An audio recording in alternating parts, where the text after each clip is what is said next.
Alright, so today we're looking at the Thermaltake Core V1. Very small, really cool Mini-ITX case. The best part about it is that it only costs $50 and it has some pretty good cooling characteristics in it. There's some good stuff in here. One thing you will note about this thing is it's completely like Swiss cheese. It is completely just, there's just grills everywhere. There's no, there's nothing to block sound in here. So if you're looking for something really, really quiet, this might not be what you want. But if you want to mod it, put some water cooling in here, it's really, really good for that. It's got a 200mm fan in the front, which means you can actually put a 140mm or 120mm radiator if you so desire. And it's got two 80mm fans in the back, which they do make 80mm radiators. I don't know if you know that, but Alpha Cool does have a couple.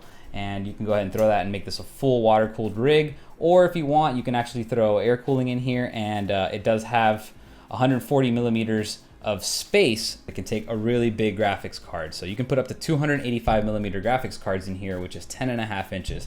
That means your 290Xs, your GTX 780s, your GTX 980s with their standard coolers will fit in here as well, which is pretty impressive as far as building a Mini-ITX gaming rig. It's really possible in this case, and you can make it happen.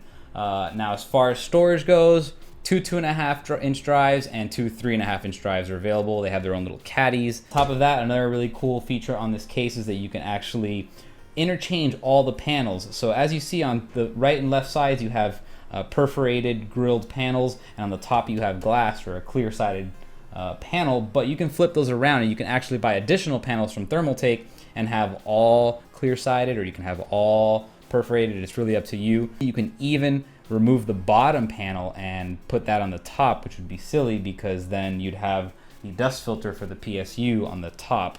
But hey, maybe you're quirky and you have some weird tasting, but you can definitely do it if you want to. Now, the other thing that's really interesting about this case, and it's not really unique, I guess it's just something that everyone's doing nowadays. I think we've seen it from quite a few case manufacturers, but it's really useful, is to have the dual zone style, where you can put your motherboard, your graphics card, and your CPU obviously on the top section, and then your PSU on the bottom, and then the leftover space is where you basically get to cram all your cables into and not really have to worry that much about cable management. There may be a couple issues with build quality.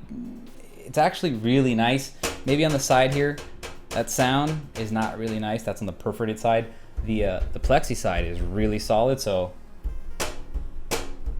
you know, but you can easily order this separate part and have it all clear-sided, have really good flow through there, and not have to worry about dust as much either. If this thing is operating on positive case pressure, you're only going to get dust in the front, but if you were to do negative, it would just be a dust monster. It would collect dust everywhere. So I really like it. It's pretty decent. It's a nice little case for 50 bucks. Can't complain about that. So check it out. If you have any questions, you can always feel free to email us, and yeah, see you guys next time.